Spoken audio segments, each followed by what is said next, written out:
Good evening, ladies and gentlemen. Welcome to the show tonight. Tonight's guest, we have Dr. Williams, return guest, coming on the show. We want to talk about Dr. Williams and her plight and her fight and her struggle and her success in the Department of Corrections tonight. So we want to welcome Dr. Kenya Williams onto the show, a second time around on the show. Dr. Williams, welcome to the show. Thank you for having me. Yes. Now, on our interview tonight, we want to talk about you.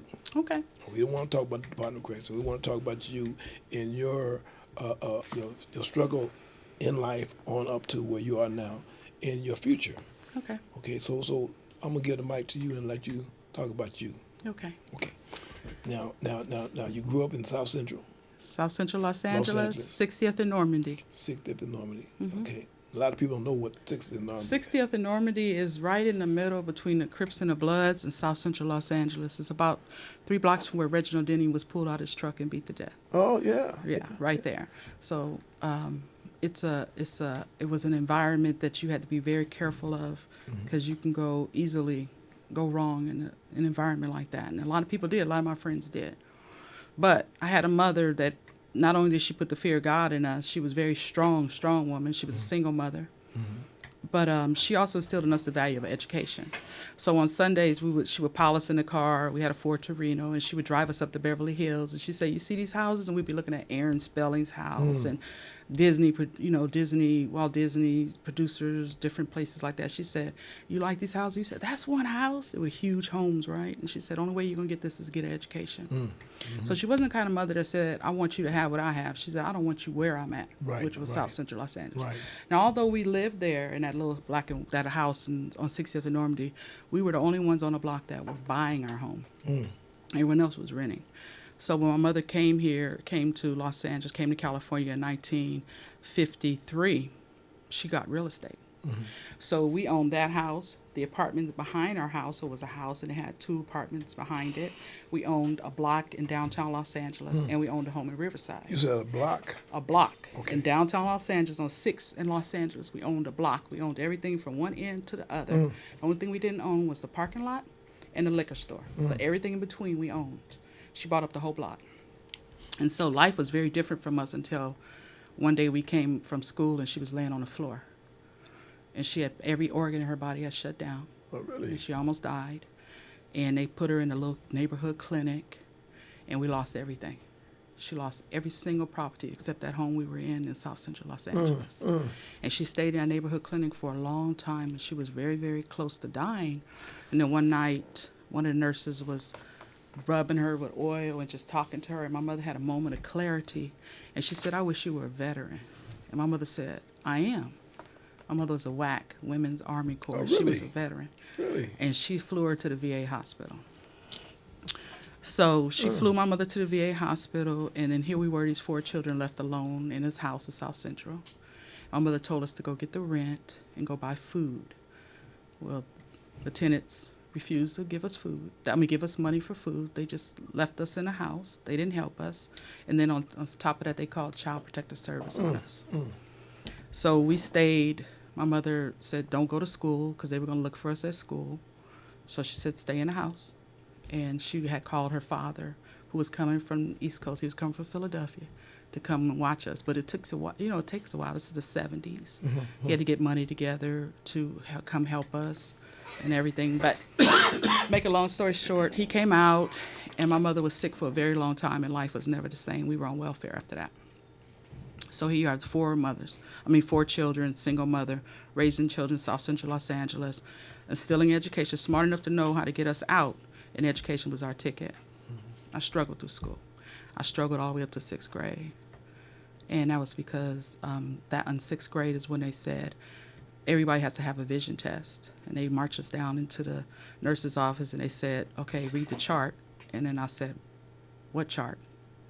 I couldn't even see the chart. Really? And that's when they discovered I needed glasses.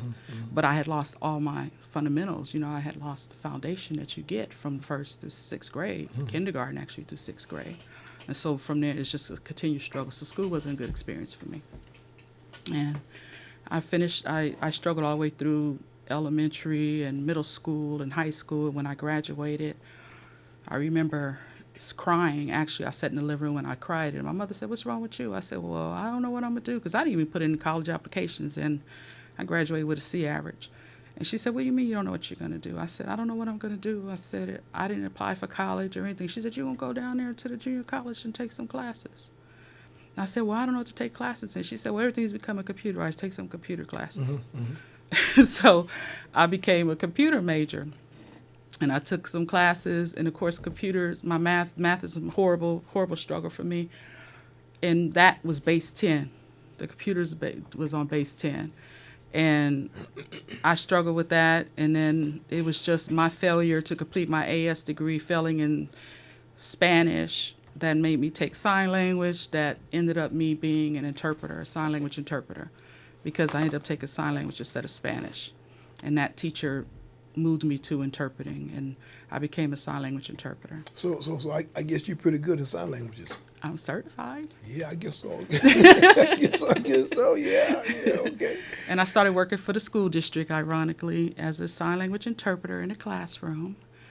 And then I saw how they were teaching, or there was a disconnect between the teachers and the students. And I decided, you know what, I want to be a teacher. I went home, I told my mother, I said, I think I want to be a teacher. She said, okay. She never said, you did horribly in school. You didn't like school. She didn't say any of that. Right. She said, okay. Right. Okay, yeah. She said, okay. Yeah. And I just kept taking classes. I kept plugging along. And, it should have taken me 2 years to get my bachelor's degree from an AA degree. It took 3. And I got that, and then I got my teaching credential. And from there, once I realized that I could do it, I had a 4.0 in college. 4.0, is that right? Go on with your bad self. That's what I'm talking about. It had nothing to do with intelligence. It was me understanding a process. Yes. That's what I'm talking about. And persistence. Yeah, yes. That's all it was. Yes. So when I got to the master's, it was okay. Yes. But I struggled all the way through. Yes. Yeah. But I mean, struggle, and nothing wrong with struggling. There's nothing wrong with struggling. You can do it. If you struggle, you appreciate it more. Mm-hmm. Exactly. Yeah. So exactly. And nothing wrong with struggling. It's getting to the end of it. Correct. Once you get to the end of it, you got that. They give you some paper that they can't take from you. And guess what? Your GPA is not on your degree. Right. None of my degrees have my GPA on it. Exactly. You just have to get them, achieve them. That's right. That's why I tell everybody. I said it's not about level of intelligence or the measurement. It's how you are able to go through processes. Even when you're writing your writing your dissertation. Your dissertation. It's not about intelligence. It's can you do a 12 font on this page with a 1-inch margin and cite stuff this way to complete your dissertation. And if you could follow the process, you can write a dissertation and get your doctoral degree. Right. That's right. it. That's right. It was not based on intelligence. Right. There you go. Well, you showing people today that they gonna see this and that you can do it. Anybody can do it. That you can do it. You can do it. You can get from A to Z if you just follow instructions. Follow instructions and go through the process. Yes. But sometimes we want to buck and argue about the process. Yeah. Don't agree with the process. Yeah. And we get stuck. And those are your ABDs, all but dissertation. They took all the coursework, but they didn't complete it and write it, and it wasn't accepted because they couldn't follow the process. Right. In the process, it's so easy. It's elementary. Just follow instructions. Just follow instructions. And a lot of people go to school and they want to tell the professor what to do. Right. But if you go to school, you go to school to get education. You go to school to learn. That's right. So you can't go to school and tell the professor what to do. That's his job. No. To tell you what to do and how to do it. So yeah. So when I was writing my dissertation, I wanted to do this big, huge project, and my dissertation chair said, "Listen, Kenya, do you want to get out? Do you want to do your project, or do you want to get out?" Meaning because it's a long process. You do 3 years of coursework. I did 4, and then you have another 2 to 3 years to write your dissertation. That's it. So that's a long time to be working on one thing. Yeah. And he said, "Do you want to get out, or do you want to do your project?" I said, "I want to get out." He said, "Don't do that. Just do your dissertation on something, and when you want to do your big project, do it as Dr. Williams. Whatever it is you want to do it as Dr. Williams. But right now, write your dissertation and get out. Yeah. And that's what you want. That's what it is. You want to follow the process. That's right. Write your paper, get out, and then do the big projects and stuff later on once you become a doctor. Yeah. That's right. Well, you encouraging me to do something else different. You could do it. I'm telling you, I might go back to school. Shoot, You need to go back to school. I'm thinking about it. I'll be on your dissertation committee. Yeah, sitting behind this mic, I'm thinking about it because there's other things I can do. Yeah, a whole lot of things I can do. Yeah, but yeah. See, please, you encourage me to do things. I have 4 people I'm mentoring right now. 2 are getting ready to cross over. They're done and getting ready to defend. Okay. So, because I have a process that I teach you to do. So it's really good. Oh, really? Yeah. I Okay. have a process. I'll write your dissertation. Okay. But it's only 2% of the population have doctoral degrees, so it's not an easy thing. But it is something that's doable. Okay. 2%. 2%. Really? My goodness. Okay. Well, we yeah. So now you're head of education here At in Solano State Prison. Solano State Prison. Over all education. No, at Solano State Prison. Not all. No, that would be at headquarters. Solano. Yeah, at Solano State Solano Prison. State Prison. And what is your goal now? Well, I want to implement some additional programs that we have. I want to implement some night program. I want to triple the amount of population I have in college. Right now, I have over 700 men in college Really? at Solano State Prison. Over 700. Over men in Solano? 700. I want to triple that number. And I want to do that by expanding the classrooms. So the way the prison was built, the classrooms that are on the yard are very small. They only can hold a 16 max. I want to move the college up to what I call the hills, so I can have 27 max, right? And then I want to run program on Third Watch. And so that's my goal, to run Third Watch college program up until the yard recalls at 10 o'clock. So if we can have college going from 2 o'clock to 10 o'clock, 8 hours in the evenings, 5 days a week, that would increase me. Wow. That would increase my enrollment by 3 times. So wow. I would be have 3 times more men able to go to college, able to go take classes, able to finish faster, right? Because statistically, if I can raise literacy levels, I can lower recidivism. Sure. Tremendously. Sure you can. Right? Yeah. And I can increase your opportunities and your ability to get a job. That's right. Sure. And that's my goal. So if I can do that. So that's where that's my project I'm working on right now, to do that. Wow. The other thing, I want to increase the self-help programs that they're taking. So by me freeing up that space on the yard, that can increase the self-help programs on the yard for those people who want to take those programs. Now they have a space, because space is at an all-time, commodity there. Right, it's right. not very much space to run programs. So by me freeing up that space, it'd increase those RAC program spaces. Yeah. Wow. Well, I know they have several programs at San Quentin. They have up to Yang with a program at San Quentin. Well, we actually program more than San Quentin. We're the most programming institution. Really? Okay. San Quentin has more volunteers than we do, but we actually have more programs. More programs at Solano. Okay.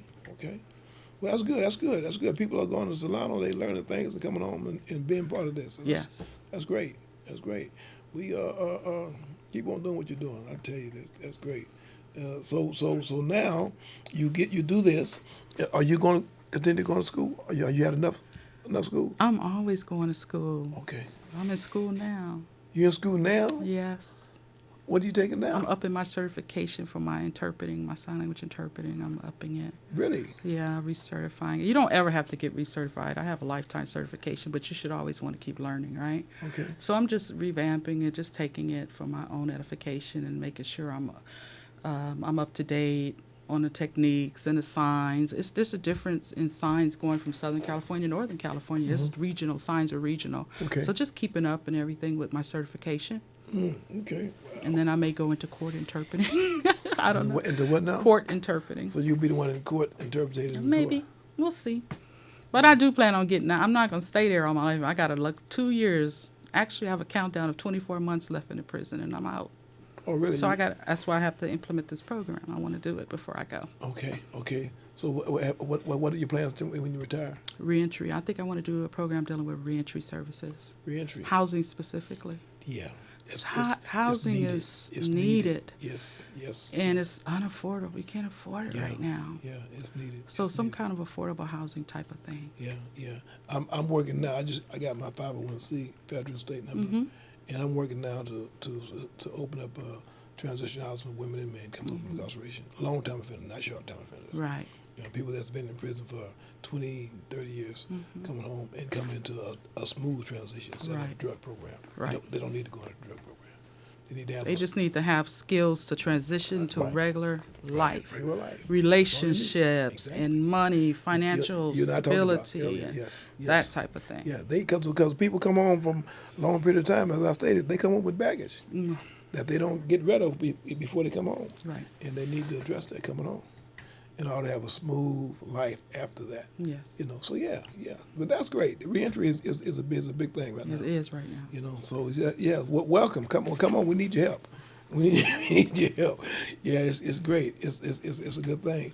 So we wow. Dr. Williams. Okay, we got one. We got two. I know of two. Okay, we need some more. So come on. You're recruiting. Yes. You got a team. Yes. Yeah. You're gonna need a team. We need a team. We need It's a team. problem. Yes. It's a problem. Yes. But with a team, it can work. Yeah. It can work. It takes more than one, more than two, more than three. Yes. But so we need the village. Get the village. And that's what I want to build. I want to build a village. Yeah. A reentry village. Yeah. Because in addition to them coming home and housing, we have to provide services, right? There Right. still needs to be some cognitive behavioral treatment that has to Exactly. go on within this whole village or whatever it is Exactly. that we build or whatever it is. And I think people who are not incarcerated think the biggest struggle is getting home, but that's not the That's not the struggle. struggle. The struggle is staying home, but also being successful in those relationships once they get home. Right. Because there's a lot of trauma that comes with Whole lot. incarceration. A whole lot. Right, and Whole so lot. someone said to me, they said, you know what, we're doing all of this inside, we're getting all of this help and all this treatment, but our families are not getting any Not type of getting treatment. nothing. They're Not dysfunctional, Right. they're having these abusive relationships, and so this is what you're dealing with when you come out from your incarceration. Right. Who's serving the families, right? Exactly. So either they Nobody. have to sever that relationship or keep it light, or they're going to have to learn some coping tools That's right. and dealing with the families. That's right. Yeah, Right. yeah, that's right. Yeah, I work with Seniors Ex-Offenders Program on 3rd and Armstrong, and we deal with senior ex-offenders that's been in the system at one time or another. And they're at the age now where we deal with 50 and over. And they're at the age now where they're forgetting stuff. They're on medication. Certain things are happening to them. They have nowhere to live, no food to eat. Certain things are happening to them. So we had a transition now where how do we help our seniors that's in the community that's trying to shove them out of the community. Right. Right? They're trying to shove them out. Right. You see people walking the street homeless, and a lot of people have dementia. We're dealing with those kind of people. We're dealing with vets, combat vets that come home from the war, and now they're dealing with they have PTS. We're dealing with people that have serious problems, and that's what I deal with every day now. Yeah. So we need help in putting them in an environment where they're safe, they can feel safe. Nothing's going to happen to them at nighttime when they go to sleep. Nobody's going to steal their stuff. Right. So we need help in resolving those problems that we're having. But it's going to work out. Yeah. It's going to work out Yeah, because it you got good people doing it. Yeah. So so like I say, reentry. We have a reentry program. I run a reentry program at Fremont. People come on from a long time in prison. Women and men. Yes. Women need a lot of help as well. Yes. They're not getting the help that they need. So women need help, and like I say, reentry is something that's needed in our community. Yes. And we're gonna make it work though, with people like yourself and other people that's coming aboard. There's you have the education, you have the knowledge to make this stuff work. It's just like riding a Harley Davidson. I tell people, when you ride a Harley Davidson, it vibrates. Yes. Every now and then you got to pull over and tighten the screws. If not, it's gonna fall. That's why I apart. ride a Gold Wing. Yeah. They have all that vibration. Yeah, That's smooth. Yeah, I have a trike. Gold Wing. Yes. There you go. I had a trike. There you yeah. I'm not a Harley girl. Yeah, so yeah, it's good. It's good having you on the show. We appreciate Thank you. you. We appreciate you on the show. We want you to come back I'll come and, back. and give us an update on what's going on in CDC. You gotta say the R, Wyndham. It's hard, but yeah, But now CDC we understand it. We you don't understand okay, R? I can say CDCR. Yeah, Yes. Yeah, because With knowledge. It's a big improvement. Yes. So we want you to come back and talk about CDCR and give us an update on what's going on. I will. Before you leave. I will. Yes. So ladies and gentlemen, we want to thank Dr. Williams for coming on the show again. Dr. Williams for coming on the show again, and we want to bring her back in some months before she leaves Department of Correction and Rehabilitation. and allow her to give us an update on what's going on in the system. And we want to welcome her back to free life, back to the world after she retires, and come back and give us a hand in what we're doing as far as giving people a smooth transition back into society after incarceration. So we want to ask you to watch the show on Saturday night at 7 o'clock on Channel 29. If you have any input that you can give me to enhance our program, call the studio, call the show, and give me the information that's needed. And we want to thank you for watching the show tonight, and you all have a good evening.